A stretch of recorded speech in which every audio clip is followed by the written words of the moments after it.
BJP पर उत्तर बंगाल विकास मंत्री उदयन गुहा पर हमला का आरोप। उनकी कार में तोड़फोड़ की गई। दिनहाटा से कुछ बिहार लौटते वक्त गोमारी इलाके में किसी की कार पर कथित तौर पर हमला हुआ।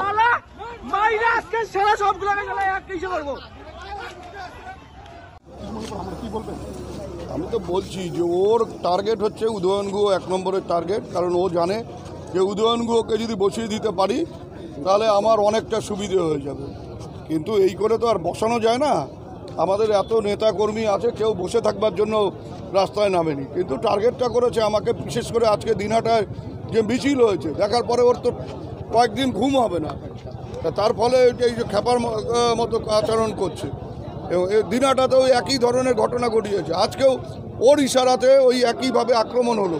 পরিষ্কারভাবে আমরা দেখলাম যে ও ইশারা করলো, তার ফলে পেছন থেকে এবং সামনের থেকে ওই ওদের যেসব গুন্ডারা লাঠি হাতে ছিল তারা ছুটে এসে আক্রমণ ভাঙচুর শুরু করলো।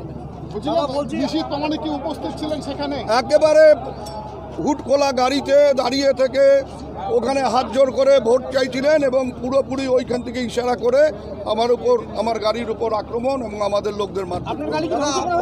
এই গাড়িটা তো আমার সাথেই ছিল। পুলিশ কি করবে? পুলিশের ভূমিকা, পুলিশ আমাকে ওখান থেকে বের করে নিয়ে আসবে না ওদেরকে আটকাবে? পুলিশের পক্ষেও সেখানে সমস্যা তৈরি হয়েছিল। একেবারে দিনহাটার ঘটনার পুনরাবৃত্তি ঘটলো। 19 তারিখের ঘটনা একই রকম ঘটনা, একই ব্যক্তি প্ররোচিত করে এই ঘটনা ঘটালো এবং পরিকল্পিতভাবে বারবার ঘটনা ঘটছে এবং তো আমাকে মনে হচ্ছে যে প্রাণে মারবার চেষ্টা করছে। আপনি কি দিনহাটা থেকে কুচবিহার ঢুকছিলেন? আমি দিনহাটা থেকে কুচবিহার। ওটাও এখন মনে হচ্ছে যে ও এখন মানে আমাকে প্রাণে যদি মারতে পারে তাহলে ওর পক্ষে ভোটটা সুবিধা হবে, নাহলে ভোটে অসুবিধা।